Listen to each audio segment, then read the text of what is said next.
Coming up on Around San Diego, the wife of the CAL FIRE captain found stabbed to death in her own home has been identified as the suspect. We'll have those details.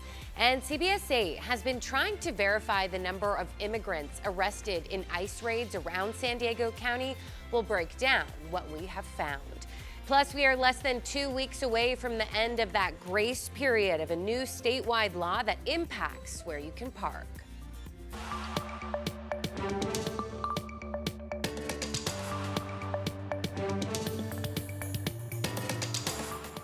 Hello and welcome. Thank you so much for joining us as we take you around San Diego. I'm CBS 8's Jenny Day, and I'll get you caught up on a week's worth of news and look ahead in less than 30 minutes. We begin with the search for a wife suspected of killing a CAL FIRE captain in Ramona. The San Diego Sheriff's Office confirmed Yolanda Marodi is suspected of killing her wife, Rebecca Marodi. We are hearing from the captain's ex-wife, who says Yolanda and Rebecca's relationship has been described to her as toxic. Yolanda was very jealous, my understanding. She was very jealous and did not want to have Becky maintaining her friendships that she'd had for years with other women. Yeah, Yolanda Marodi does have a violent past. She stabbed a man to death in San Bernardino back in 2000 and spent nearly 14 years in prison. Anyone with information is urged to contact law enforcement. We'll have updates on CBS8.com. Turning now to the Trump administration's promise of mass deportations. CBS 8 has been trying to verify the number of immigrants arrested in ICE raids around San Diego County, but Immigration and Customs Enforcement is not releasing any numbers locally. CBS 8's David Godfredson staked out the Otay Mesa Detention Center to see just how many undocumented immigrants were being brought in. There's no shortage of ICE buses and vans parked at the Otay Mesa Detention Center, a facility that can hold more than 1,000 immigrants. Many of the people arrested in immigration raids around the county are transported here before they can be deported. The facility also is home to the DHS San Diego field office, which so far has declined to release local arrest numbers from recent immigration raids. I also reached out to ICE with no response. For the first couple of weeks, they were releasing daily numbers of the Trump administration. They were releasing daily numbers. So to me, that raises the question of why they're not doing that anymore. Deborah Fleischaker is the former acting chief of staff of ICE under the Biden administration. She spoke to us from Washington, D.C. You can certainly draw an inference that maybe the numbers aren't quite as good for the Trump administration as they were in those first couple of weeks. Earlier this month, I staked out the loading dock at the Otay Mesa Detention Center during daylight hours for a day and a half. I only saw 8 migrants being admitted, seen sitting here in chairs as privately contracted guards checked their paperwork. If you are watching and there's not a lot of movement, that's a good indication that there is not a lot of arrests going on. I also spent about 8 hours staking out the federal building downtown, where there are multiple ICE buses and vans parked. Not only did I not see any migrants, these vehicles hardly ever move. We are hearing reports that the president is angry that ICE is not meeting its daily arrest numbers.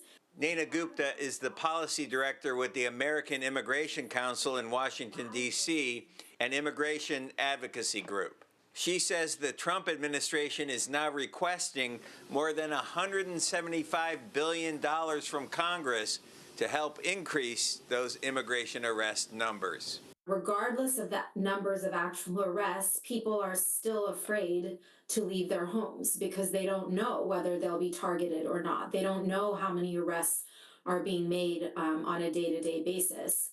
David Godfredson, CBS 8. David, thank you. Well, new legislation aims to limit how much utility companies can increase their rates. This bill focuses on investor-owned utilities, including SDG&E, which posted record profits of nearly $1 billion last year.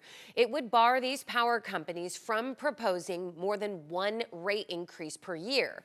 It would also cap any rate increases to no more than the Consumer Price Index, which reflects the overall rate of inflation. We need a break, right? And that's what the bill is about, right? It's power to the people. Yeah, the bill is set to go to the Senate Rules Committee, then will most likely be reviewed by the Senate Energy Committee. Well, now to changes at San Diego City Hall after Mayor Todd Gloria proposed slashing $5.3 million through department mergers and job cuts as the city faces a budget deficit. Because of the $250 million shortfall, the mayor's making sweeping administrative changes to how the city operates. Among the biggest moves, eliminating his own chief operating officer position, as well as merging multiple departments. This is $5 million that we'll have available to us to put toward keeping police on our streets, not browning out fire stations, continuing our progress of fixing the damn roads, and getting more homeless into housing.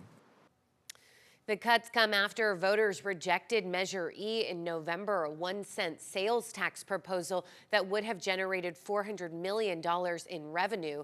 Now, while Gloria can implement these administrative changes without council approval, the city council does have final authority over budget decisions. You can read more on Mayor Gloria's budget proposal on our website, cbs8.com.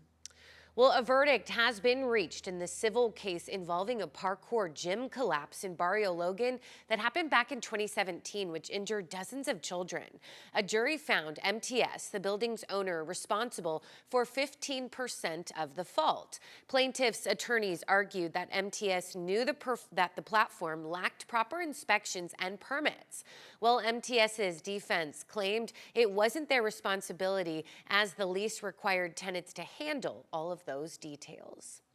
Well, right now, we are less than 2 weeks away from the end of the grace period of a new statewide law that prohibits parking within 20 feet of marked or unmarked crosswalks. The so-called daylighting law seeks to improve traffic safety and save lives by making crosswalks more visible for drivers and pedestrians at the cost, though, of eliminating hundreds of parking spots. Too many people park on curbs and it creates a blind spot when people are trying to go around them. So I'm surprised there's not more accidents. So I'm happy they're doing it. I get how that would be advantageous to make turns and see what's coming around, and maybe for emergency vehicles as well.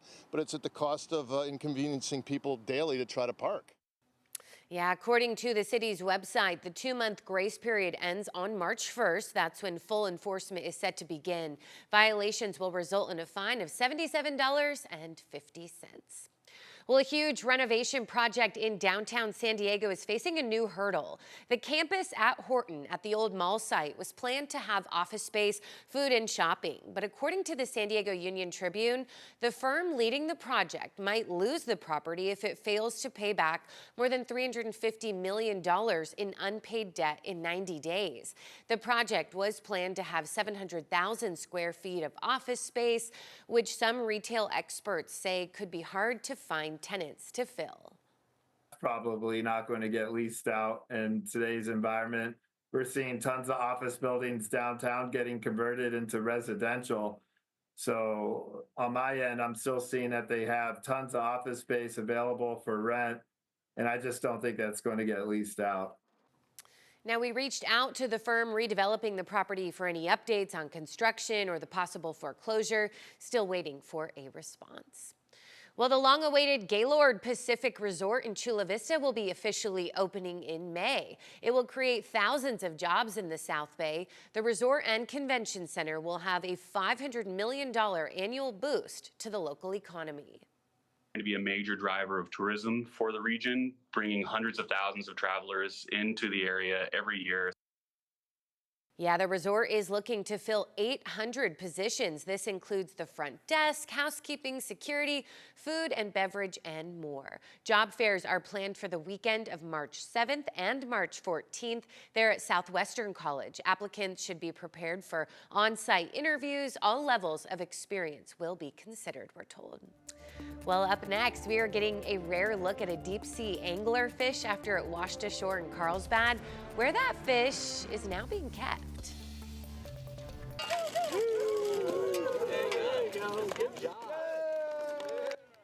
Yeah, this groundbreaking ceremony held this week, marking the start of major renovations at Paradise Hills Elementary. San Diego Mayor Todd Gloria joined school leaders and students to celebrate the start of transforming the school's aging asphalt playground into a grass playing field. The $30 million project will also add new classrooms and a dedicated student pickup area. The school's principal tells us it has been a long time coming. That makes a huge impact on kids, just coming into a beautiful space and having more room to collaborate with their friends, to move around, and to be in a brand new building that's not, kind of older, decrepit. Yeah, the project is funded through a San Diego Unified Voter-approved bond measure. Construction is expected to finish in winter of 2026. Well, there's now a budding effort underway to change the official flower of the city of San Diego. Currently, it's the carnation, which is found mostly in grocery stores and flower shops, but not so much in the wild. So Savannah Stallings of the San Diego Bird Alliance brought a motion to the city council, hoping to plant the idea of a change. San Diego is the most biodiverse county in the United States. It has over 2,000 plants. So there are so many amazing species that are representative of the different biodiversity and habitats that are here. It's so true. Get outside.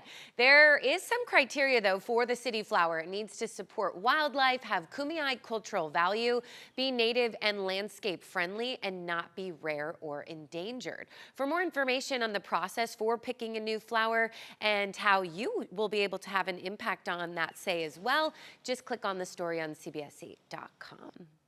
Well, we are now getting a rare look at a deep-sea anglerfish after it washed ashore in Carlsbad. Cutie, right? It has been turned over to the marine biologists now for preservation. CBS 8's Brian White is in La Jolla, where this unique fish is now being kept. Yeah, it's extremely rare for an anglerfish of this type to come out from the far depths of the ocean and wash up on shore here in San Diego. So to get a closer look and learn more, I came here to the Scripps Institution of Oceanography. There's probably less than 40 specimens in museums around the world of this particular species of fish. It washed ashore in Carlsbad's South Ponto Beach last week and was quickly turned over to Ben Frabel here at Scripps. You know, these animals are just not regularly encountered by us. They're living in a habitat that we just don't access very often. Ben manages the marine vertebrate collection. It's about 2 million fish specimens from around the world. He says these fish are also known as Pacific football fish. They're called football fish, not because they look like an American football, but actually because they resemble a soccer ball.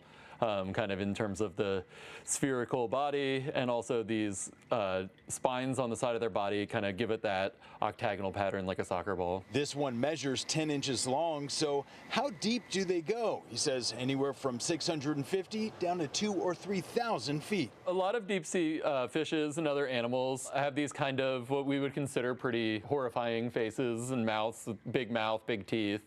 And a lot of that is because the deep sea is a pretty difficult environment to live in. They had never been spotted on the surface of the ocean until recently, when researchers took video of this one off the Canary Islands. It's the only known sighting.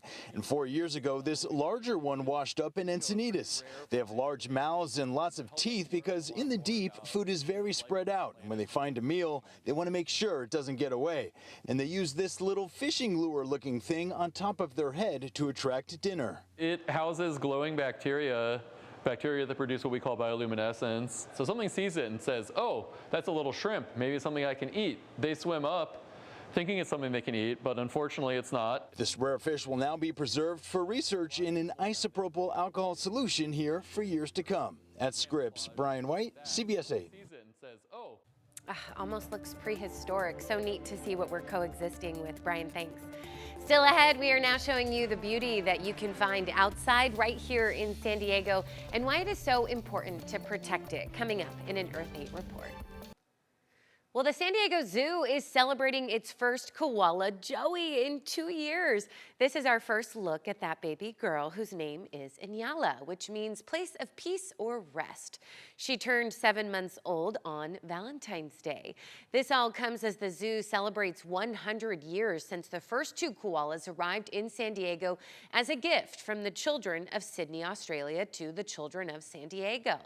Since 1925, the San Diego Zoo has become home to the largest population of koalas outside of Australia. We are so thankful still. Well, sometimes when we bring you Earth 8 reports, we show you the damage being done to the environment and we work to show you solutions. This time, though, we want to start with this incredible beauty, nature, right here in San Diego at Black's Beach, and why it is so important that we all work to protect it. CBS 8's Sean Stiles has more in this Earth 8 report. I'm going to venture to say that most San Diegans have never made their way down to Black's Beach. And if you haven't been, you should come. But if you want to see what you're missing, I was introduced to a photographer, Blair Austin. What makes his photography so unique is he's in the water as a water photographer when the waves are huge. When the winter storms form in the Gulf of Alaska, they send big ocean swells towards the coast of California. And when they make it to the deep sea canyon off Black's Beach, those waves come rolling in, and that's when Blair Austin is in his zone. The bathymetry, which is like what's going on underneath the water, causes the waves to sometimes double or triple in size. Judging how big a wave is almost impossible in a photograph, unless you have scale. But if you see a surfer on it, and let's say they're like 6 feet tall, sometimes you could try to measure it and say, okay, that's a 25-foot wave. And to get that shot, Austin needs to be right on the edge of where that wave is breaking. The place where you want to take pictures are right in that impact zone.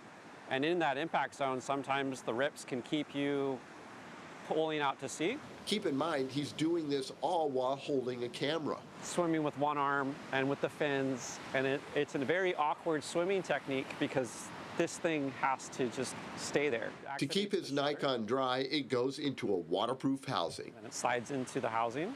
There's an O-ring in the housing that keeps it watertight. And when I shut it with the clips, it's now watertight in the housing, and I have some buttons that I can access to take photos and change settings. Beyond the surf images, Black's offers a stunning look at nature. So we have a regular pod of dolphins that come through. Sometimes it's from like 5 to 20 dolphins. There's the common bottlenose dolphins. We have the sea lions that come from the cove. We have harbor seals. We have the leopard sharks that come up from La Jolla shores.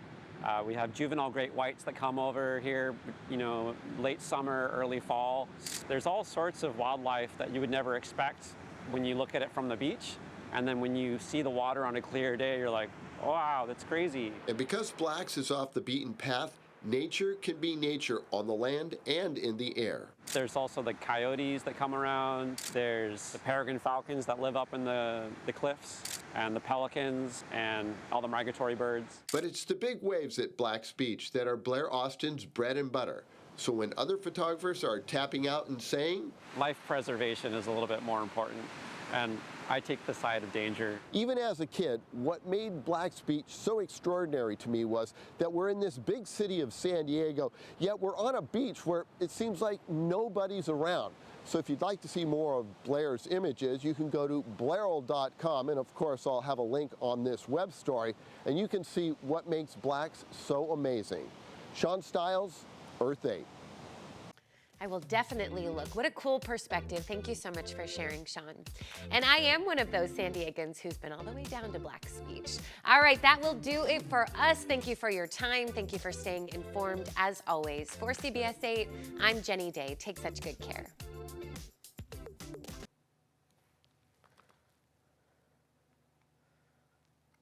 Okay.